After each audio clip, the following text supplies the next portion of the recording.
Unstable और कुछ maximum minimum वाला चक्कर है ना, ध्यान से समझते हैं इस पूरी कहानी को। और उसके बाद में तुम जिस चर्चे को पढ़ने वाले हो वो काफ़ी अच्छी है, स्मूथ है। हालांकि तुम पॉइंट नंबर 6 में ही चलते रहोगे, लेकिन काफ़ी अच्छी डिस्कशन है वो। खैर समझना, पहली बात तो सभी लोग इस कहानी को पढ़ने से पहले एक छोटा सा काम ये करें कि लाइनें खींचे। यहाँ पे ये इलेक्ट्रिक फील्ड है, सभी लोग लाइनें खींचो, 3 जगह पे खींचे और 5-5 खींचना। तो यही बता दिया, 5-5 खींच लेंगे।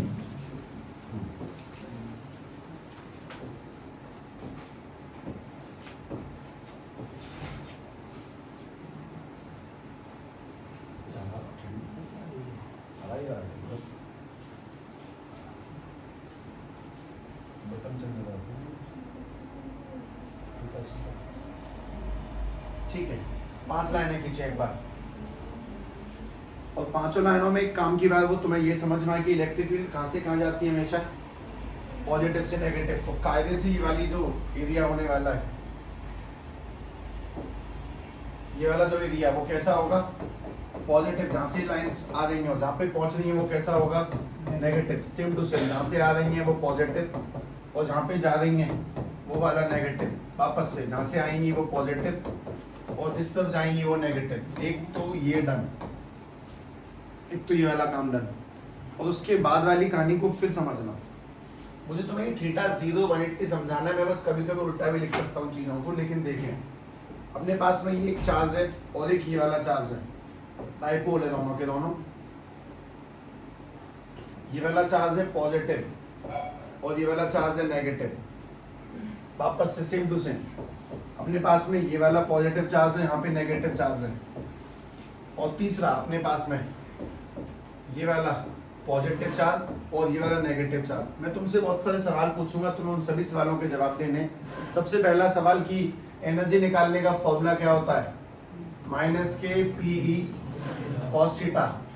एक तो बेसिक सा आंसर ये देना है, ठीक है। उसके बाद में बातें समझें किक करके। तुम सभी लोग मुझे बस ये बता दो कि जब ये ऐसे है तो कितने का एंगल है, 90। और 90 के एंगल पे अगर तुमसे पूछा जाए कि टॉर्क निकालो, तो टॉर्क का फॉर्मूला क्या होता है अपने पास में, टॉर्क इज इक्वल टू में PE sin थीटा। और एनर्जी का फॉर्मूला क्या होता है, -k PE cos थीटा। तो एंगल 90 है, दोनों जगह 90 पुट करें। अगर दोनों जगह 90 पुट करोगे तो बन जाएगा टॉर्क इज इक्वल टू में PE sin 90 और sin 90 की वैल्यू 1, यानी कि टॉर्क निकल के आया PE। और ये कैसा टॉर्क होता है, मैक्सिमम टॉर्क। सबसे तेज घूमने की गति 90 के एंगल पर पाई जाती है। दोबारा में, अगर तुम लोग यहाँ पे 90 पुट करोगे तो बनेगा -k PE cos 90, और cos 90 का आंसर 0। तो अपने पास में इस जगह पे 0 आ गया। ये बहुत सिंपल सवाल। जब टॉर्क मैक्सिमम होगा उस वक्त पोटेंशियल एनर्जी कितनी होगी, 0 मिनिमम। टॉर्क जब मैक्सिमम होगा, जब घूमने की स्पीड मैक्सिमम होगी, तब पोटेंशियल एनर्जी 0 यानी कि मिनिमम पाई जाती है। तुम्हें क्या लगता है कि हर बड़ी बड़ी चीज से वेव्स कटिंग बनेगी? नहीं, ये छोटे मोटे काम के पॉइंट। जब टॉर्क मैक्सिमम तो पोटेंशियल एनर्जी अभी ये मिनिमम भी नहीं है, अभी तक मिनिमम है। मिनिमम वाली लाइन अभी निकल के आएगी, देखेंगे बाद में। जहाँ पे टॉर्क मैक्सिमम होता है वहाँ पे पोटेंशियल एनर्जी 0 होती है। पहली बात ये, मिनिमम वाला गेम तो ही बनेगा। तुमने थीटा 90 है बिल्कुल सही बताया, तुम मुझे यहाँ बता दो थीटा कितने का। यहाँ पे थीटा कितना हो, यहाँ पे थीटा कितना हो सकता है मैंने उल्टा लिख दिया हो, कभी कभी लिख देता हूँ मैं जानबूझ के। यहाँ पे कितना टॉर्क, यहाँ पे थीटा बताओ। अगर तुम्हें ये बात समझ में नहीं आती तो कोई बड़ी चीज नहीं है। हम लोग बहुत कंफ्यूज रहते थे यार, ये थीटा कैसे बताएंगे, पर बातें ऐसे सोचते समझना आने लगी कभी कभी। ये कहाँ से कहाँ जा रही फील्ड लाइन, पॉजिटिव से नेगेटिव। और डायपोल की डायरेक्शन कहाँ से कहाँ होती है, डायपोल की डायरेक्शन नेगेटिव से पॉजिटिव। डायपोल भी नेगेटिव से पॉजिटिव होता है। इलेक्ट्रिक फील्ड लाइंस कहाँ से कहाँ जाती हैं, प्लस से माइनस। और डायपोल कहाँ से कहाँ माना जाता है, माइनस से प्लस। तो दोनों सेम जा रही हैं, तो थीटा की वैल्यू 0। मैं तुमसे दोबारा से निकलवाऊंगा। टॉर्क का फॉर्मूला PE sin थीटा और पोटेंशियल एनर्जी का formula -k PE cos theta. एक एक काम करें, वैल्यूज को पुट करें। जब तुमने टॉर्क पुट किया तो PE sin 0 की वैल्यू 0। इस कंडीशन में इस पे कितना टॉर्क लगेगा, मतलब ये अब नहीं घूमेगा। कोई भी डाइपोल इलेक्ट्रिक फील्ड में कब कब घूमता है, जब वो 90 पे रखा हो तब घूमेगा, वो किसी भी एंगल पे रखा हो तब घूमेगा, लेकिन कब नहीं घूमेगा, जब वो 0 पे रखा है, क्योंकि 0 पे टॉर्क कैसा हो जाएगा, 0, तब नहीं घूमता। मतलब तुमने किसी भी इलेक्ट्रिक फील्ड में किसी डाइपोल को सीधे रख दिया ऐसे करके, वो नहीं घूमेगा। इस बात को दोबारा जानेंगे, पहले इसको सॉल्व करता हूं मैं, सुनना। माइनस के पी कॉस की वैल्यू 0, कॉस 0 कितना होता है 1, तो पोटेंशियल एनर्जी निकल के आ जाएगी माइनस के पीई। मैं तीनों बातों को निकाल दूंगा। मैं लगभग पिछले 3 दिन से ऐसे 3 डिवीजन करके पढ़ा रहा हूँ। होलोस्फीयर में 3 बातें बताई, पोटेंशियल इलेक्ट्रिक फील्ड 3 जगहों पे, इनसाइड आउटसाइड और सरफेस। सॉलिड में 3 बातें बताई 3 जगहों पे, इनसाइड आउटसाइड सरफेस। वापस से हम डाइपोल के अंदर 3 बातें कर रहे हैं, एंगल 90 पे, एंगल 0 पे और एंगल 180 पे। इसको ध्यान से देखना, एंगल 180 क्यों है, क्योंकि इलेक्ट्रिक फील्ड कहां से कहां जा रही है, पॉजिटिव से नेगेटिव, और डाइपोल कहां से कहां जाता है, नेगेटिव से पॉजिटिव। एक दूसरे के अपोजिट है, तो एंगल कितने का हुआ 180 का। और तुम्हारा काम है वापस से 2 बातें निकालना। टॉर्क का फॉर्मूला पीई साइन थीटा, और एनर्जी का फॉर्मूला माइनस के पीई कॉस थीटा। इसको ध्यान से सुनो। टॉर्क इज इक्वल टू में पीई साइन 180। किसी को साइन 180 पता कितना होता है, 0। साइन 0 मतलब कि टॉर्क 0, पहली चीज। दूसरी चीज, जब इसमें पुट करेंगे तो बनेगा माइनस के पीई कॉस 180। कॉस 180 का आंसर -1, और -1 जब माइनस के पी से मल्टीप्लाई होगा तो क्या रह गया, पी। अब इस सारी बातें लिखने के बाद में भी एक सबसे बड़ी बात रह जाती है कि आखिर मैंने क्या लिखवाया तुम्हें, क्या मैं तुम्हें इन सारी बातों को समझा सकता हूँ, तो बात ठीक है, वरना कोई बेनिफिट नहीं है। तो सभी लोग सारी चीजों को ध्यान से देखेंगे।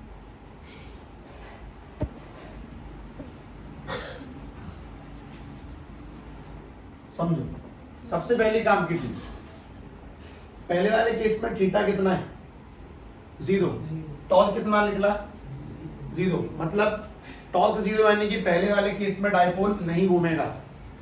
दूसरे वाले केस में टॉर्क कितना निकल के आया 0, दूसरे में भी नहीं घूमेगा। अगर तुमने किसी भी डाइपोल को इलेक्ट्रिक फील्ड में यूं या यूं रखा, वो दोनों ही केस में नहीं घूमेगा। तुम्हें 2 एंगल नहीं चुनने, अगर तुम उसको घुमाना चाहते हो तो ना तो 0 चुनना है ना 180 चुनना है। अगर थीटा 90 है तो फिर कैसा घूमेगा, वो सबसे तेज मैक्सिमम घूमेगा जो एंगल 90 होगा। 2 एंगलों पे नहीं घूमता, कौन से पे, 0 पे और 180 पे। सबसे तेज घूमता है 90 पे। एक बात तो ये डन। दूसरी बात सुनो, इसमें पोटेंशियल एनर्जी कैसी आ रही है, नेगेटिव। यहाँ पे पोटेंशियल कैसी आ रही है, पॉजिटिव, और यहाँ पे पोटेंशियल कैसी आ रही है, 0। तो जिस केस में नेगेटिव एनर्जी आती है हम उसको बोलते हैं maximum potential energy. Maximum energy भाई, नेगेटिव को मैक्सिमम बोलोगे मिनिमम, नेगेटिव को कैसा बोलेंगे, minimum. This is called minimum energy. इस चीज को ध्यान रखें, ठीक है। This is called minimum potential energy, क्योंकि वो नेगेटिव आ रही है, मिनिमम एनर्जी। उसके बाद में जहां पे पॉजिटिव आ रही है उसको हम लोग क्या बोलेंगे, maximum energy. That is called maximum energy. उसको हम लोग मैक्सिमम एनर्जी बोलते हैं, मैक्सिमम एनर्जी। जहाँ पॉजिटिव, और जहाँ पे 0 है वो तो 0 ही है ना, मिनिमम ना मैक्सिमम, बीच वाला फेज है। काम कीजिए, वापस से समझो। जहां पे एनर्जी मिनिमम है वहां पे एंगल कितना है, 0। जहां पे एनर्जी पॉजिटिव यानी मैक्सिमम आ रही है वहां पे एंगल कितना है, 180। तुम एक चीज बताओ बहुत सिंपल सी, कोई भी बॉडी ज्यादा स्टेबल कब होगी, मैक्सिमम पे कि मिनिमम पे। जैसे कि सिंपल बात ये, तुम लोग किसी कटोरे में एक बॉल को छोड़ दो ऊपर, वो अपने आप कहाँ आके रुक जाएगी, नीचे। लुढ़कते लुढ़कते वो नीचे आके रुकेगी, क्योंकि कोई भी चीज चाहती है वो मिनिमम एनर्जी में रहे, मिनिमम यानी कि शांत बैठे। तो जहां पे मिनिमम एनर्जी है उसी को हम लोग क्या बोलते हैं, स्टेबल। जहां पे एनर्जी मैक्सिमम है, बॉल अगर ऊपर है उसको क्या बोलते हैं, अनस्टेबल। बातें मैंने कोई बहुत बड़ी बड़ी नहीं करी है। पहली बात है कि ऊपर की सारी कहानी पुरानी है, पर इस पुराने वर्ड को बार बार नहीं बोलना चाहिए, ठीक है। एक एक करके बात को मैच करते हैं। हमारा डाइपोल कब कब नहीं घूमेगा, 0 पे और 180 पे। सबसे तेज कब घूमेगा, 90 पे, पहली चीज। जब जीरो पे होगा, जीरो जो कि तुम लोग भी समझते हो जीरो यानी कि जीरो, तो जीरो पे कैसी एनर्जी होगी? मिनिमम। 180 पे कैसी होगी? मैक्सिमम। और 90 पे कैसी होगी? फॉर्मूला याद रखेंगे, cos 90 यानी कि जीरो। स्टेबल मतलब थीटा अगर जीरो है तो एनर्जी भी मिनिमम, अगर थीटा 180 है तो एनर्जी भी मैक्सिमम, और 90 पे तो बात खत्म। दूसरी बात, जहां पे एनर्जी मिनिमम होती है वो कैसा होता है? स्टेबल। जहां पे एनर्जी मैक्सिमम होती है वो कैसा होता है? अनस्टेबल। ये सारी बातें बोलने का रीजन समझो, बहुत बेसिक सवाल होगा। What is the angle when dipole is experiencing maximum energy? जब डाइपोल मैक्सिमम एनर्जी को महसूस कर रहा है तो वो कितने एंगल पे है? 180। मैक्सिमम एनर्जी यानी कि वो 180 पे है। जब डाइपोल मिनिमम एनर्जी को महसूस कर रहा है तब जीरो। जब डाइपोल की एनर्जी जीरो है तब एंगल कितना है? 90। बातें यहीं से निकल के आ रही हैं और यही एमसीक्यूज होते हैं। ऑप्शन तुम्हें 90 नहीं मिलेगा, तुम्हें मिलेगा पाई, पाई बाई 2, जीरो। ये बातें छोटी मोटी बतानी चाहिए वरना तुम्हारा दिमाग कैसे चलेगा? वापस सोच के देखो, सिंपल सिंपल चीज है। अगर एनर्जी मैक्सिमम है तो एंगल कितना? 180। और वो वाला इक्विलिब्रियम क्या कहलाता है? अनस्टेबल। अगर एनर्जी मिनिमम है तो एंगल कितना? जीरो। वो वाला क्या कहलाता है? स्टेबल। अगर एनर्जी जीरो है तो कितने एंगल पे है? 90 पे। और तब डाइपोल कैसी टॉर्क महसूस करेगा? मैक्सिमम। उस वक्त एनर्जी कितनी होगी? जीरो। सवाल यहीं से, मतलब तुम्हारा मेन काम है कि तुम्हें ये पढ़ना याद होना चाहिए जिससे कि तुम इस पढ़ने से इन सारे शब्दों को पकड़ पाओ। Minimum energy, angle zero, stable equilibrium, torque zero, ये पढ़ना देखना होता है। Maximum energy, angle 180, zero torque, unstable equilibrium. अगर एनर्जी जीरो है इस बात का मतलब एंगल कितने का? 90 का। और टॉर्क कैसा लगता है?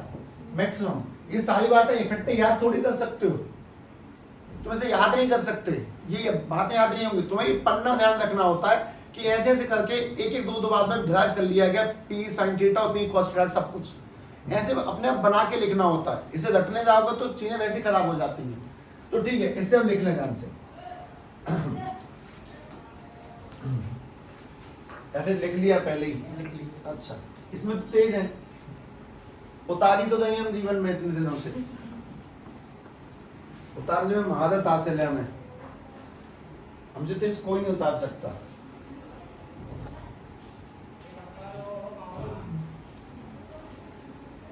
तो मैं शायद उस अलग के बारे में बताया, मुनैद बता रहा था मुझे एक दिन, साहब ये भी लिखते हो ना, ये भी उतार लेते हैं कॉपी में, मतलब गलती से मैं इसे मारकर घूमते घूमते चल गया हूँ, इसे उतार लेंगे शायद कुछ काम का ही होगा। उतारने में इतनी महारत हासिल है इन लोगों को। खैर, हो गए मुनैद को 4 साल हो गए शायद। ठीक है, अगले पन्ने पे चलते हैं। पहली बात, इस बात को ध्यान रखें और जैसे चैप्टर का मैप सुनो, वापस से देखो, मुझे बोलना है, मतलब कभी कभी लगता है बहुत लंबा हो गया, पता भी है कि नहीं कि ये कहाँ थे। और सबसे पहली चीज थी इलेक्ट्रिक पोटेंशियल और इलेक्ट्रिक पोटेंशियल डिफरेंस।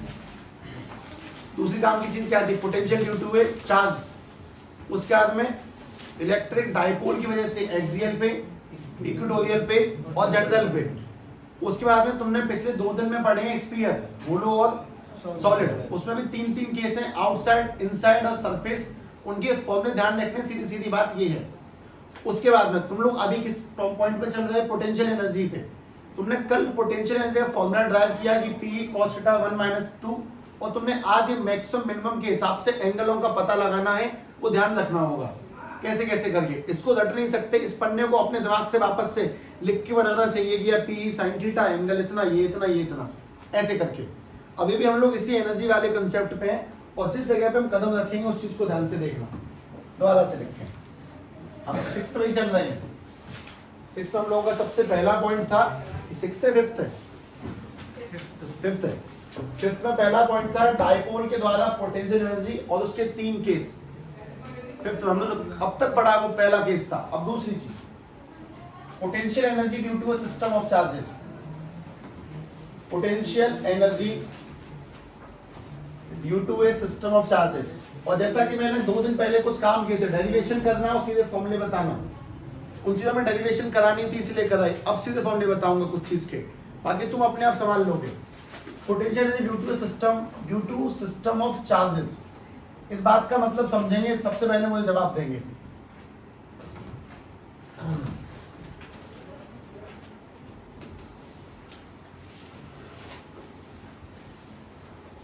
देखो तुम्हें जुगाड़ वाली बात बताता हूँ एक, तो सबने जुगाड़ देखी है कि नहीं? अब तो बंद हो गई है, बहुत कम चलती है। हाँ जुगाड़ अब भी चलती है, मतलब आगे इंजन दब देते हैं, सीधे टायर लगा के चलने दो, बन गई गाड़ी। पॉल्यूशन बहुत होता है उससे, पर हाँ ठीक है, जुगाड़ तो जुगाड़ होती है। तो मैं जुगाड़ दिखाऊंगा, लेकिन पहली काम की चीज, सवाल है मेरा, ये Q1 नाम का चार्ज है, पॉजिटिव भी हटाया है, Q1 नाम का चार्ज है और ये Q2 नाम का चार्ज है, इन दोनों के बीच में लगने वाली फोर्स बता दो। फोर्स, दो चार्ज के बीच में लगने वाली फोर्स, डिस्टेंस R है, K Q1 Q2 अपॉन में R स्क्वायर। वर्क को ही हम लोग एनर्जी कहते हैं, और वर्क का फॉर्मूला होता है फोर्स इनटू में डिस्टेंस इनटू में cos थीटा। अच्छा, तो मुझे अगर एनर्जी का फॉर्मूला तुमसे पूछना है तो फोर्स यानी कि K Q1 Q2 अपॉन में R स्क्वायर, और डिस्टेंस R से R कट गया, छोड़ो।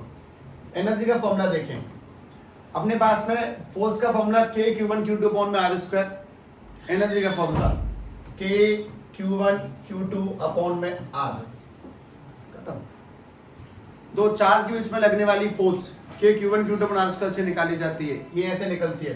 दोनों में डिफरेंस ध्यान से देखना, इसमें तुम्हें साफ साफ बोला गया था कि Q1 Q2 का क्या रखना है, बस तुम्हें मैग्नीट्यूड, मतलब ये कि अगर नेगेटिव हो चाहे पॉजिटिव हो, तुम्हें बोलना कैसे रखने हो, पॉजिटिव ही रखने।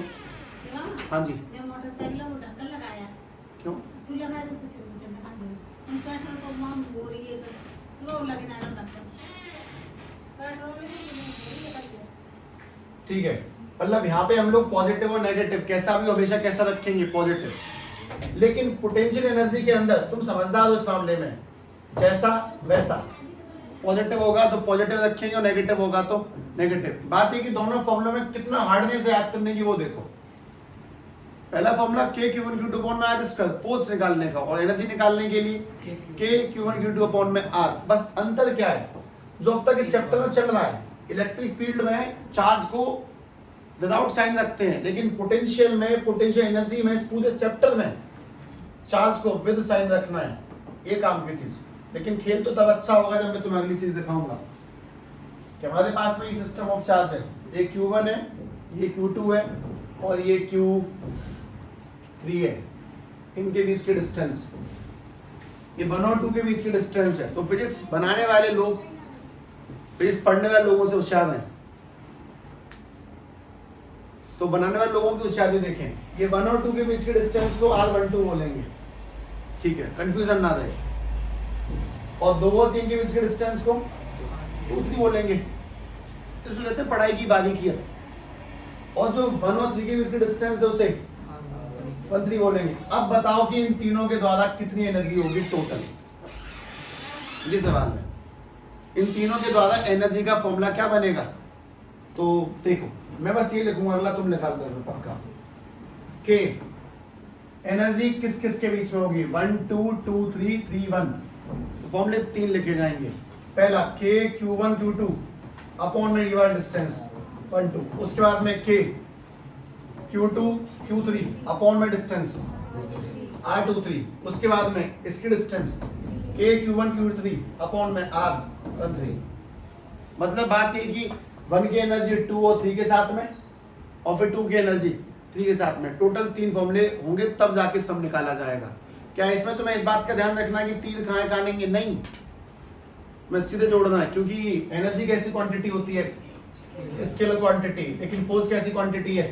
यहाँ पे तुम्हें ध्यान रखना पड़ता है कि तुमने 25 न्यूटन यहाँ से 15 यहाँ लगाया तो घटेगा, सेम लगाया तो जुड़ेगा। खैर यहाँ पे कोई बड़ी चीज नहीं, मैं तुम्हें अगला सवाल दूंगा ना सीधे सीधे, उसको ध्यान से देखना।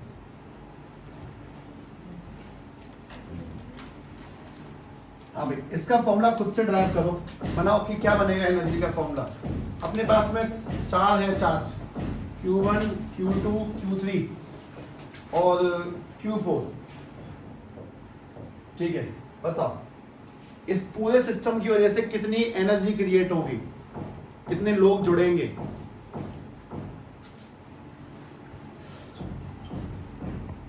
सबके साथ सबको लेना एक एक बार, कोई भी रिपीट नहीं होना चाहिए। सबके साथ सबको लेना एक एक बार।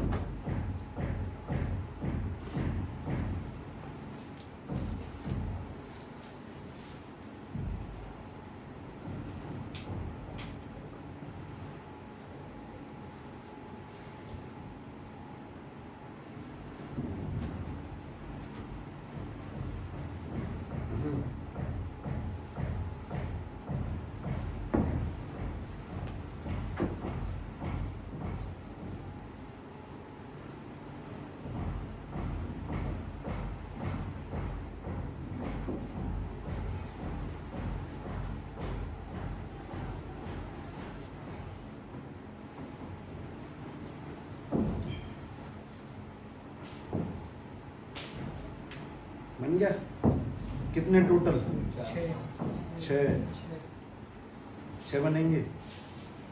ये परम्यूटेशन कॉम्बिनेशन ना यही काम आता है। जैसे 1 किस किस के साथ में जुड़ेगा? पहले 1 के साथ में 2, 1 के साथ में 3, 1 के साथ में 4, उसके बाद 2 के साथ में 3 और 2 के साथ में 4, उसके बाद 3 के साथ में 4। ऐसे मान लो तुमसे कहता हूं कि भाई A B C D, इनमें दो जोड़े लिखो, दो नंबर उठाओ, सारे कॉम्बिनेशन लिख जाने चाहिए। तो पहला क्या हो सकता है? AB AC AD, दो चुनने, दो। अगला क्या हो सकता है? BC BD, उससे अगला CD। कितने बने टोटल कॉम्बिनेशन? 6। वैसे करके मान लो मैं तुमसे बोलता हूँ कि अपने पास में 5 नंबर है, 1 2 3 4 5, बनाना कितने कॉम्बिनेशन बनेंगे टोटल? दो नंबर, दो जोड़े बनाओ। कितने जोड़े इकट्ठे कर सकते हो तुम बताओ?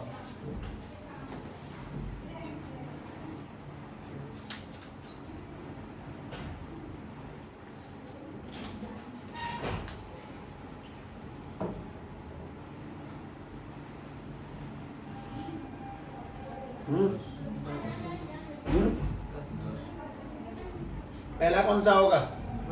1 2 1 3 1 4 1 5। अगला क्या बन सकता है? 2 3 2 4 2 5, उससे अगला 3 4 3 5, उससे अगला 4 5। कितने जोड़े बने? 1 2 3 4 5 6 7 8 9 10। ऐसी पोटेंशियल एनर्जी फॉर्मूला बनना है। जैसे कि अगर तुम लोग ध्यान से देखो तो एनर्जी का formula K Q1 Q2, K Q1 Q3, K Q1 Q4, 1 के साथ 2, 1 के साथ 3, 1 के साथ 4। उसके बाद में K Q2 Q3, उसके बाद में Q2 Q4 और उसके बाद में Q3 Q4। अपने पास में 6 लोगों को जोड़ने से इन 4 लोगों की एनर्जी निकल के आएगी। 1 और 2 के बीच के डिस्टेंस R12, इसकी डिस्टेंस R13, इसकी डिस्टेंस R14, इसकी डिस्टेंस R23, इसकी डिस्टेंस R24 और इसकी डिस्टेंस R34। इस बात का क्या मतलब है? मतलब समझाता हूं तुम्हें और सही से लगेगा थोड़ा सा।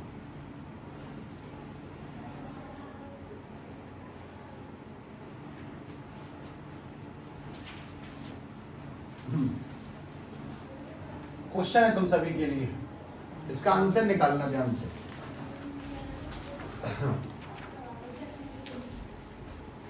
हमारे पास में 4 ही देते हैं ना, 5 तो बहुत लेंथी हो जाएगा। 4 हैं। एक तो 3 कूलाम का चार्ज है, एक माइनस के 4 कूलाम है, एक माइनस के 2 कूलाम है और एक 5 कूलाम है। ये है। बताओ इसके द्वारा कितना एनर्जी क्रिएट होगा? इस सिस्टम की एनर्जी कितनी है? मतलब एक ऐसा बैग जिसके अंदर ये वाले चार्ज पड़े हुए हैं, तो उस बैग में से कितनी एनर्जी निकल रही होगी? कुछ ऐसा सवाल है, कुछ ऐसा हिसाब किताब है, कुछ पूरा नहीं। अब तुम्हें चाहिए इनकी बीच के डिस्टेंस, तो डिस्टेंस बता देता हूं मैं। आवश्यकता पड़े तो इस्तेमाल कर लेना। ये वाला डिस्टेंस है 2 मीटर, ये वाली है 3 मीटर। अब जोड़ना घटाना पड़ेगा, तुम अलग अलग लिखवा दो, एलसीएम लेना पड़ेगा। ये वाली है 1 मीटर, ये वाली भी 2 मीटर, ये 4 मीटर और ये 3 मीटर। अब भले ही कोऑर्डिनेटर गलत हो या सही, करो। एनर्जी निकालने कितने लोगों को जोड़ना पड़ेगा तुम्हें? 6। कौन से है वो तुम्हारे ऊपर है। पैटर्न सारे बन जाए, सबको जोड़ दो, और इसी को बोलते हैं पोटेंशियल एनर्जी ऑफ सिस्टम। किसी भी पूरे सिस्टम की एनर्जी निकालने के लिए सारे संभव कॉम्बिनेशनों को जोड़ना पड़ता है।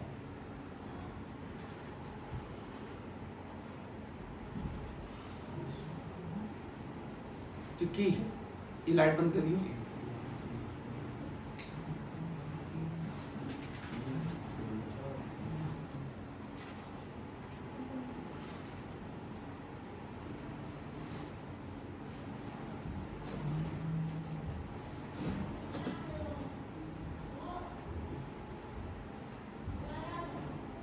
दुनिया के सारे पेपर, टेस्ट सब पढ़ाई लिख के करने से होते हैं।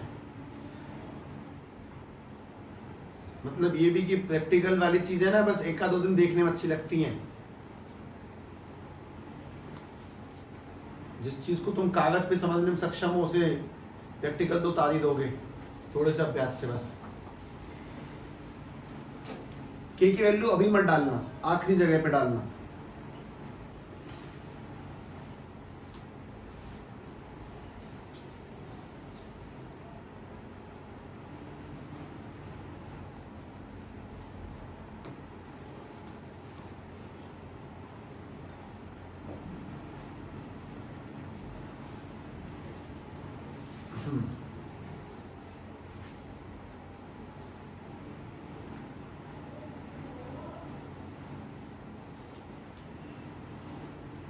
थोड़ा सा कंफ्यूजिंग, पर आंसर सब निकाले। एट द एंड आंसर आता है ना, वो सही लगता है, बहुत बढ़िया लगता है।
बताया कुछ अगर आ गया उन्हें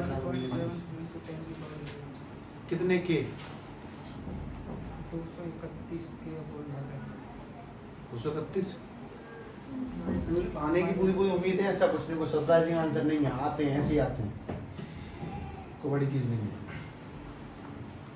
ठीक है, सोचते हैं आराम से, देखना। एनर्जी इक्वल्स टू के, सुनो ऐसे थोड़ा तरीके सोचा करो। 3 के साथ में तुम्हें क्या क्या लेना है? 3 के साथ में 4, 3 के साथ में 5, 3 के साथ में 2, तो 3 के साथ में 4 माइनस का है, ठीक है, डॉट सा लग रहा है, कोई बात नहीं। के 3 के साथ में 5, 3 के साथ में माइनस के 2। फिर तुम्हें क्या लेना है? कोई भी ले लो, माइनस के 4 के साथ में 5 और माइनस के 4 के साथ में 2, और फिर तुम्हें एक और लेना है 5 के साथ में 2 2। अब इन सभी के बीच के डिस्टेंस रखेंगे, चलो ध्यान से देखना, तरीके से रखना डिस्टेंस। तो 3 और 4 के बीच के डिस्टेंस, 2 तो यहाँ पे 2 लगेगा। 3 और 5 के बीच के डिस्टेंस, 3 और 5 के बीच के डिस्टेंस 4, तो यहाँ पे 4 लगेगा। 3 और 2 के बीच के डिस्टेंस 2, उसके बाद में 4 और 5 के बीच के डिस्टेंस 3, -4 और -2 के बीच के डिस्टेंस 3, और एक और बचा शायद 5 और 2 के बीच के डिस्टेंस, 5 और 2 के बीच के डिस्टेंस 1। अब इन सभी को सॉल्व करना है। सभी को सॉल्व करेंगे तो ये वाला कट गया, यानी -6K, ये वाला 15K अपॉन में 4, उसके बाद ये वाला 2 से 2 कट गया तो -K 3K, ये वाला -K 20K अपॉन में 3, इसको करेंगे 4 दूनी 8, यानी कि 8K अपॉन में 3, और इसको करेंगे तो -K 10K, ये बना। अब इस पूरे को सॉल्व करना है। -K 6, -K 3 और -K 10, -K 19, ये वाला बन गया -K 19K। तो इसका हिसाब किताब यहीं कर लो, -K 20 और +K 8, -K 12, और अपने पास में एक बचा हुआ 15K अपॉन में 4, -K 12K अपॉन में 3। इससे दिक्कत खास नहीं है, तुम एक चीज काट सकते हो उसमें, 3 से 12, तो 3 से 12 कितनी बार 4, यानी अपने पास -K 4K और -K 19K कितना बन जाएगा, -K 23K, और -K 23K के साथ साथ प्लस में क्या चल रहा है 15K अपॉन में 4। जब 4 का एलसीएम लोगे तो -K 23 चौक, ये वाला 92K बना होगा जहाँ तक है, और +K 15K अपॉन में 4 है। 92 में से 15 गए तो -K 77K अपॉन में 4, ये आंसर इसकी पोटेंशियल एनर्जी है सही। और K की वैल्यू अब लगाएंगे -77 अपॉन में 4 इंटू 9 इंटू 10 की पावर 9, और क्योंकि एनर्जी है तो इसकी यूनिट जूल होगी। This is called energy of A system. पूरे सिस्टम की एनर्जी निकालना, सारे कॉम्बिनेशन को रख देना। मैं तो अगला सवाल थोड़ा आसान ही दूंगा, 5 का तो बिल्कुल नहीं दूंगा, पर तुम्हारा मेन काम उसे सॉल्व करना, क्योंकि पहली बार में हाथ चलती भी नहीं है कैलकुलेट करने के लिए। इसे ट्राई करो, क्वेश्चन सिंपल है, एक्चुअल में क्वेश्चन भी नहीं है ना, सवाल भी नहीं कहना चाहिए, ये तो बस फाउंडेशन है। सवाल तो लेवल ही अलग हो जाता है, इनको सवाल कहना भी मतलब इनकी बेइज्जती है। सिंपल बस तुम्हें फॉर्मूले लिखाने का प्रयास है। इसे ट्राई करें, -K 3 कूलाम, 4 कूलाम और 8 कूलाम, इनके बीच का डिस्टेंस सब 2 मीटर, 3 मीटर और 5 मीटर है। निकालो आंसर। इस सिस्टम की टोटल एनर्जी निकालने, सारे पॉसिबल कॉम्बिनेशंस को जोड़ दें, और कोई चक्कर नहीं है। स्केलर क्वांटिटी का सबसे बड़ा बेनिफिट,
फाइव स्टार चॉकलेट का एक लोगो है, ईट 5 स्टार डू नथिंग।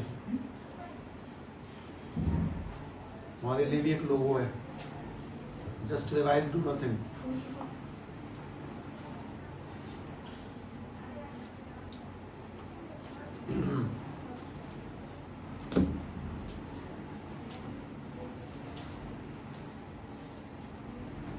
हाँ भाई, कौन सा सिस्टम बेटा पहले बताओगे? के इंटू किसके साथ क्या लेना बता दो। -3 के साथ में 8 और -3 के साथ में 4 और एक और बचा जोड़ा 8 के साथ में 4।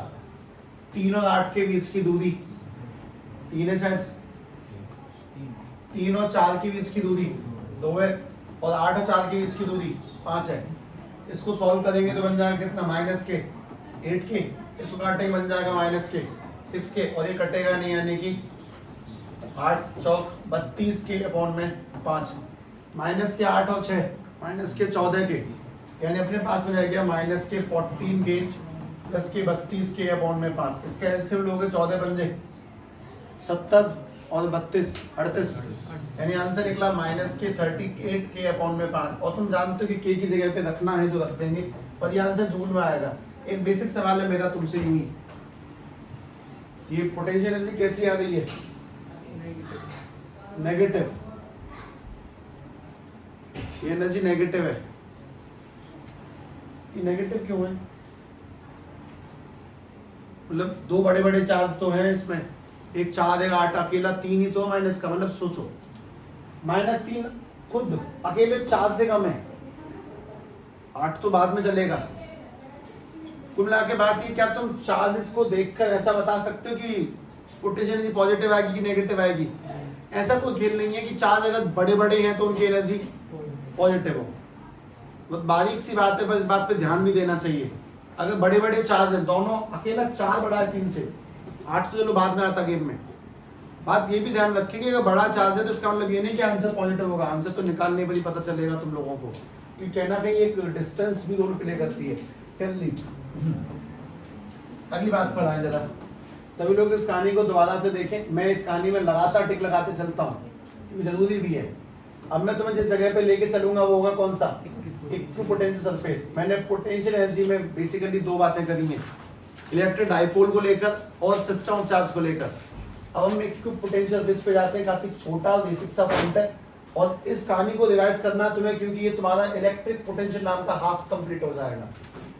फिर तुम मंडे से कैपेसिटेंस स्टार्ट कर पाओगे, एक आधा हिस्सा निपट जाएगा और उसके रिलेटेड तुम्हें सवाल भी मिल जाएंगे साथ के साथ ही, आज ही मिल जाएंगे निपटाना, क्योंकि लगभग आसान क्वेश्चंस होंगे, कुछ भी कठिन नहीं होगा। लेकिन उस क्वेश्चन में कहना कि सबसे मेन रोल इसका प्ले होने वाला है, इसीलिए इसको देखो।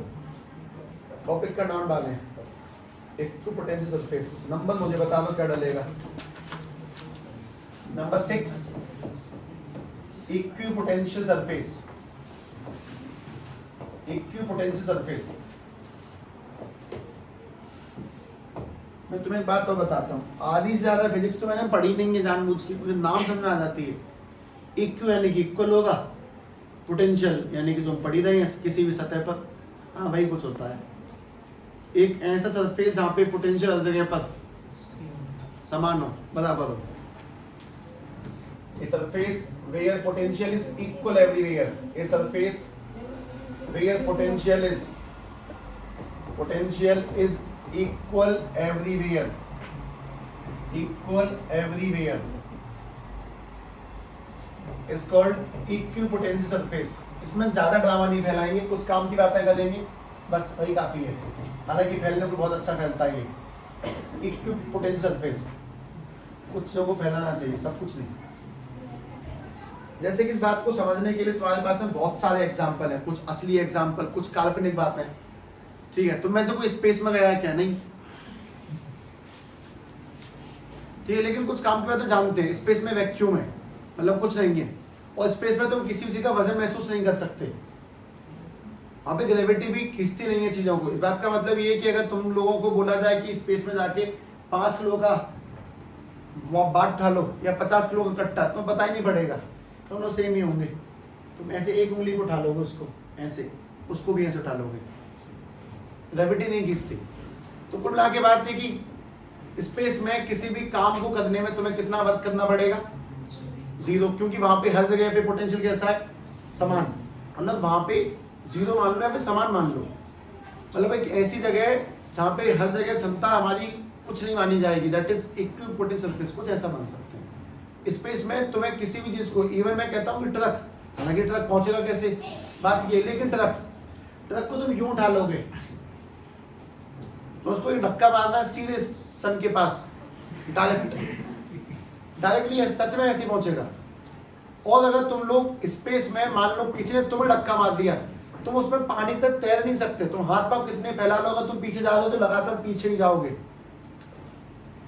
कुछ काम की बात मैं तुम बताऊंगा, चलते फिरते बोली तो है लेकिन अच्छे समझते हैं, ध्यान से देखना। ये वो वाली बात जो असली है, कुछ काल्पनिक बातें सुने। जैसे अपने पास में ये कोई भी पाइप है और इस पाइप में बेसिकली हम जानते हैं कि बहने वाली चीज पानी होगी।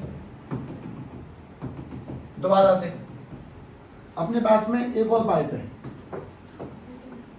एक पाइप तुम्हें दिखाई देगा, वो कैसा है, हॉरिजॉन्टल, और एक कैसा बनाया गया, वर्टिकल। और इसमें पानी को हम लोगों ने ऊपर चढ़ाने की कोशिश की है। इस वाले में पानी ऊपर क्यों चढ़ रहा है, ठीक, जबकि इसमें पानी आगे क्यों बह रहा है। मैं तुमसे बहुत सिंपल बेसिक सवाल पूछता हूँ, सवाल का बेसिक जवाब दें। इस पाइप को हमने ऐसे उल्टा किया, ये वाला पॉइंट ए है और ये वाला पॉइंट बी है। जब मैंने इसी पाइप को घुमा के उल्टा कर दिया ऐसे, तो ये वाला बी पॉइंट कहाँ पे आ गया, ऊपर, और ये वाला ए पॉइंट कहाँ पे चला गया, नीचे। सवाल का जवाब, पहले सवाल सुनो। ए और बी जब ऐसे करके पानी जा रहा होगा तो कुछ ऐसा घुमा के पूछता हूं मैं कि इन दोनों जगहों पे दबाव कैसा होगा, सेम। तो जब दोनों जगहों पे सेम दबाव है, दोनों नहीं, दोनों भी छोड़ो, मैं तो कहता हूं कि यहाँ पे हर पॉइंट पे दबाव कैसा होगा, सेम। तो ये सारे के सारे पॉइंट कहलाएंगे इक्विपोटेंशियल पॉइंट, और इस पूरी जगह को हम लोग बोलेंगे इक्विपोटेंशियल सरफेस। क्या ये दबाव इस जगह पर भी सेम है? नहीं, पानी का दबाव यहाँ पे अलग ही होगा, क्योंकि हाइट की वजह से अंतर पड़ गया। लेकिन अगर इसी को वैसे लिटा देते हैं तो हर जगह पे दबाव कैसा होगा, सेम।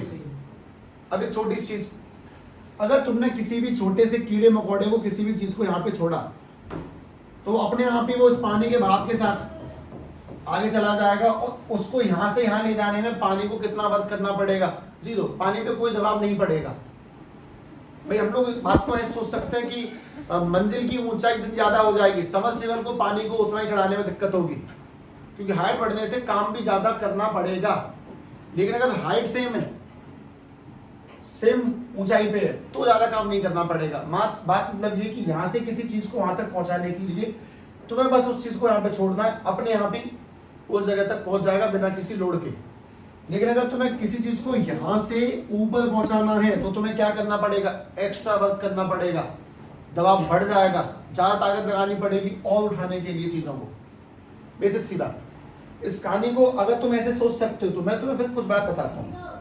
पहली बात, इक्विपोटेंशियल यानी कि ऐसी जगह जहाँ पे हर जगह पे पोटेंशियल कैसा हो, समान। अगर समान है तो उस जगह पे काम करने के लिए हमें कोई एफर्ट नहीं लगाने, वर्क कितना हो जाएगा उस जगह पे, 0। लेकिन अगर समान नहीं है तो वर्क करना पड़ेगा। इस बात को ऑफिशियली कैसे लिखते हो, ऑफिशियली सिस्टम देखो। ऑफिशियली अपने पास में ये कोई, हाँ जी, हमारे पास में ये कोई इक्विपोटेंशियल सरफेस है। इस बात का मतलब ये कि अगर इस जगह पे पोटेंशियल है 10 वोल्ट का, तो यहाँ पर भी कितना पोटेंशियल है, 10 वोल्ट का। इक्विपोटेंशियल यानी कि दोनों जगहों पे, सतहों पे सेम वोल्ट पाए जाते हैं। मैं तुमसे कहता हूं कि हमें किसी भी चार्ज को यहां से यहां लेके जाना है, इस जगह से इस जगह लेके जाना है, तो किसी भी चार्ज को ले जाने में हम लोग क्या करते हैं, चैप्टर का पहला पॉइंट ही था, वर्क। और वर्क किसी चार्ज को जब ले जाने में किया जाता है, उस चीज को हम लोग क्या बोलते हैं, पोटेंशियल डिफरेंस। ध्यान से सुनो, VA माइनस के VB equal to work upon में चार्ज। हम जिन दोनों जगहों पे चार्ज को घुमाने की कोशिश कर रहे हैं, उन दोनों जगहों का पोटेंशियल कितना है, इसका भी 10 वोल्ट और माइनस इसका भी 10 volt, equal to work upon में चार्ज। 10 माइनस 10 और 0 इंटू में जब क्यू करेंगे तो वर्क की वैल्यू क्या निकल के आएगी, 0। सबसे पहला काम का पॉइंट सभी लोगों के लिए बस यही है, सबसे पहला काम का पॉइंट, कि किसी भी इक्विपोटेंशियल सरफेस यानी ऐसी जगह जहां पे हर जगह की वोल्ट सेम है, उस जगह पे तुम्हें किसी भी चीज को ले जाने में कोई भी काम नहीं करना पड़ता। तो पहले काम की बात इसी को हाईलाइट करके लिखें। मैं इसको इंग्लिश में भी लिखूंगा इसी पर जानबूझ के। The work done in bringing a charge, in bringing a charge From one point to another point, from one point to another point in equipotential surface is कैसा? जीरो। एक काम की चीज, मतलब सबसे पहले काम की बात, इसका डेफिनेशन, इसकी डेफिनेशन पता होनी चाहिए। एक सतह से दूसरी बात, एक सतह से दूसरी जगह पर एक पॉइंट से दूसरे पॉइंट तक ले जाने में किया गया कार्य जीरो होता है।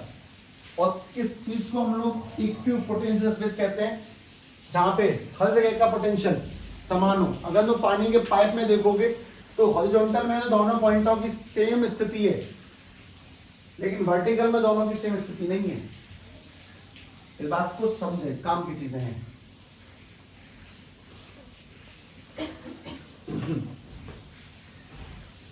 जैसे कि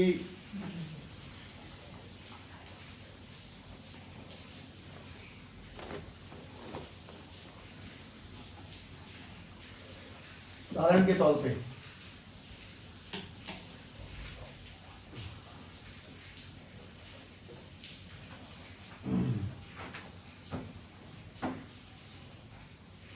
तो में से किसी ने ट्रैकिंग की है, पहाड़ों पे चढ़ना? ऑब्वियसली नहीं। मैं भी ऐसी बात पूछता हूँ जो शक्ल देख के बच जाती है।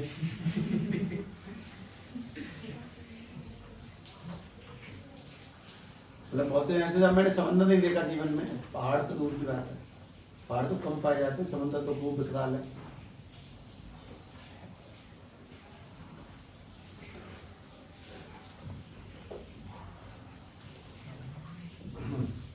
चलो कोई नहीं, जितनी बात को डिस्कस किया जाए उतनी बातों का जवाब।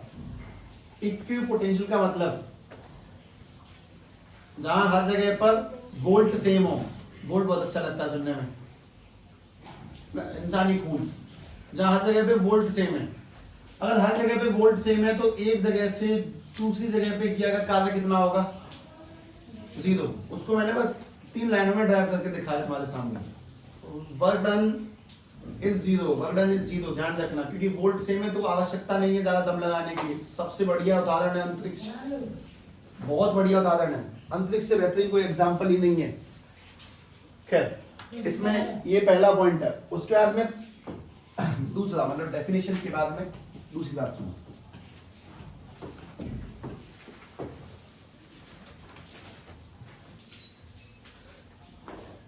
No equipotential surface can intersect each other, can intersect each other।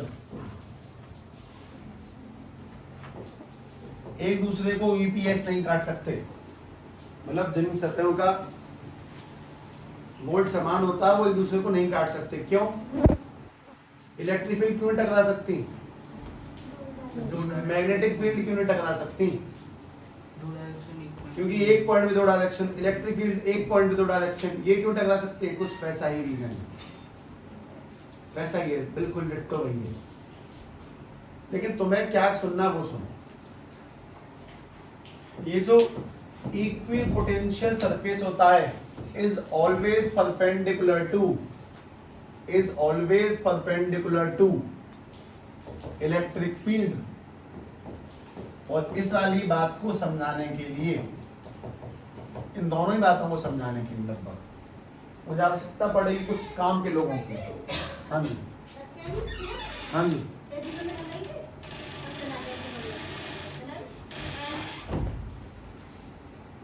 Is always perpendicular to electric field.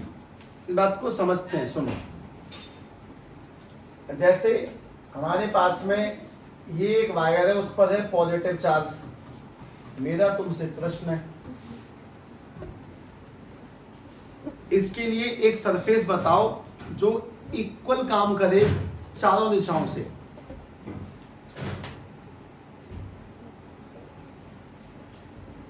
अपने पास में एक ये चार्ज है, इसके लिए सरफेस बताओ जो इक्विपोटेंशियल कहलाता हो।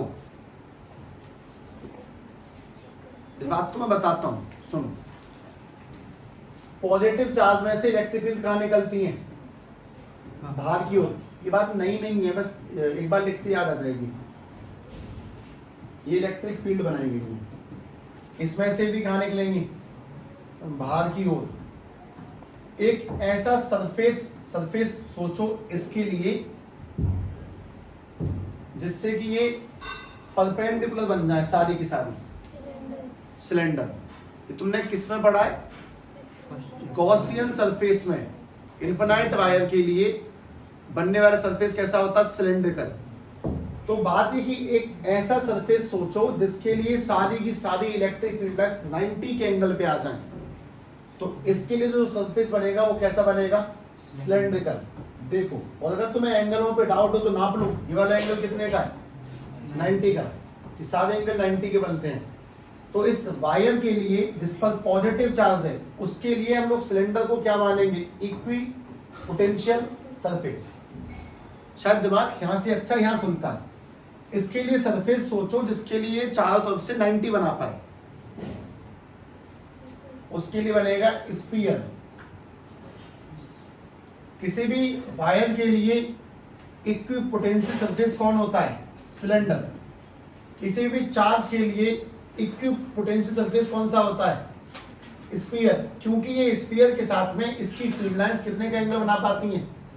90 का एंगल बना पाती हैं। ये बस याद करके ध्यान रखना है। और एक अंतिम और है, किसी भी डाइपोल के लिए सरफेस कैसा सोचा जाएगा? किसी भी डाइपोल के लिए, जैसे कि अपने पास में ये एक पॉजिटिव चार्ज है और ये एक नेगेटिव चार्ज है, इसके लिए ईपीएस यानी कि इलेक्ट्रिक पोटेंशियल सरफेस चार्ज के लिए कैसा होगा? स्फीयर। वायर के लिए कैसा याद रखना है तुम्हें?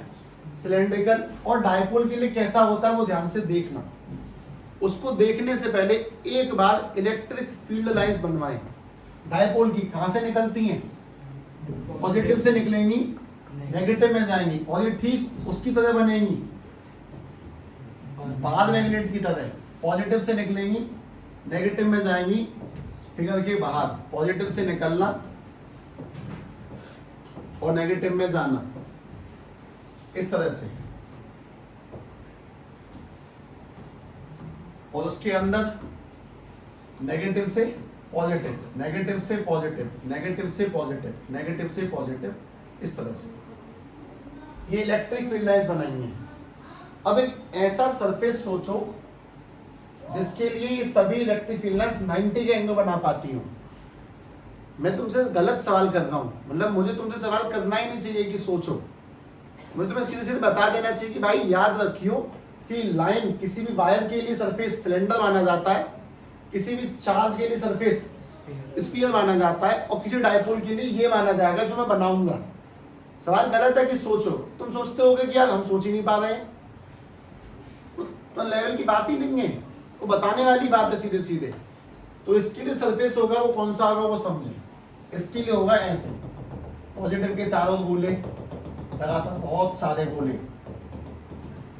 ये पॉजिटिव के चारों बनने वाले गोले, इस तरह से। सेम टू सेम नेगेटिव के चारों बनने वाले गोले, नेगेटिव के चारों गोले। मैंने पेन था इसमें से डॉटेड लाइन खींच देता हूँ, अभी नहीं बोल रहा। ऐसे करके इसमें एक काम की चीज देखना, मैं पीले वाले गोलों को हरे वाले गोलों के साथ में इंटरसेक्ट नहीं करवाऊंगा किसी भी हालत में, ये ध्यान रखें। पास से गुजार देंगे पर इंटरसेक्शन पॉसिबल नहीं है किसी भी सरफेसेस का। तो मैं बस ये डायग्राम ध्यान रखने हैं, ये बहुत बारीक बारीक सी चीजें हैं। सबसे पहली काम की चीज इक्विपोटेंशियल, जिसमें हर जगह पे पोटेंशियल बराबर हो, उसमें किया गया कार्य कैसा होगा? 0। दूसरी काम की बात, किसी वायर के लिए सरफेस कैसा माना जाएगा? सिलेंड्रिकल। किसी भी चार्ज के लिए सरफेस कैसा याद रखना है तुम्हें? स्फेरिकल। और किसी भी डाइपोल के लिए तुम्हें ऐसा ध्यान रखना है, कोई तुम्हें सामने डायग्राम रख के बोल दे कि ये क्या है, तो बताना कि इसमें ये जो लाइनें जा रही हैं इनको तो इलेक्ट्रिक फील्ड लाइंस कहते हैं, और इसमें ये जो गोले गोले से बने हैं इसको क्या बोलते हैं? Equipotential surface of dipole. ऐसा बताना होता है।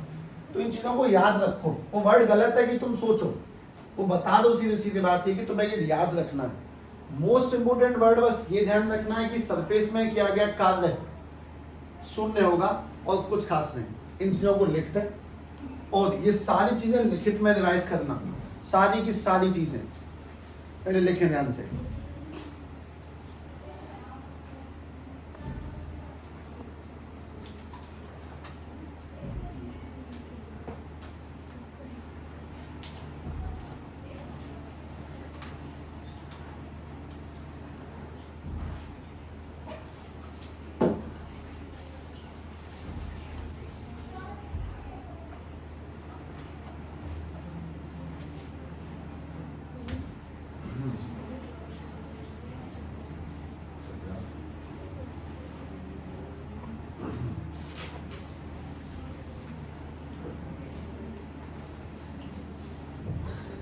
तुमने चैप्टर कब प्रारंभ किया है?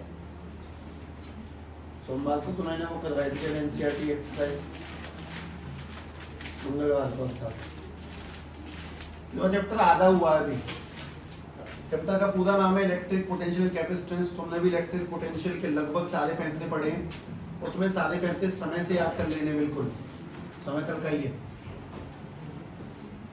उसके बाद में हम सभी लोग इस पूरी कहानी में जिस चीज को तैयार करेंगे, मतलब 29वें पन्ने के बाद में जो चीज शुरू होने वाली है उसका नाम है कैपेसिटेंस। एक टोटली इंटरेस्टिंग चीज इस पूरे चैप्टर की, कैपेसिटर एंड कैपेसिटेंस, हाँ, जिनको हम लोग कंडेंसर भी कहते हैं।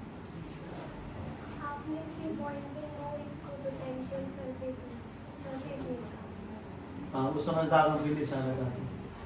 नहीं, मैं भी कह रही थी। मैं माइंड भी नहीं करता इन चीजों को। I don't care literally. मतलब जैसे कोई मुझे बोलना कि हाँ भाई बहुत ही जा 12 नहीं लिखा, हाँ ठीक है, आता मुझे।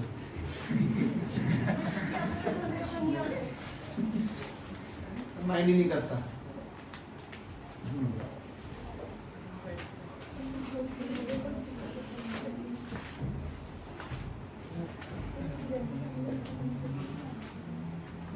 इसलिए सब लोगों ने ये अब से just revise and do nothing. ठीक है, तुम लोग मंडे से कैपेसिटेंस पढ़ो।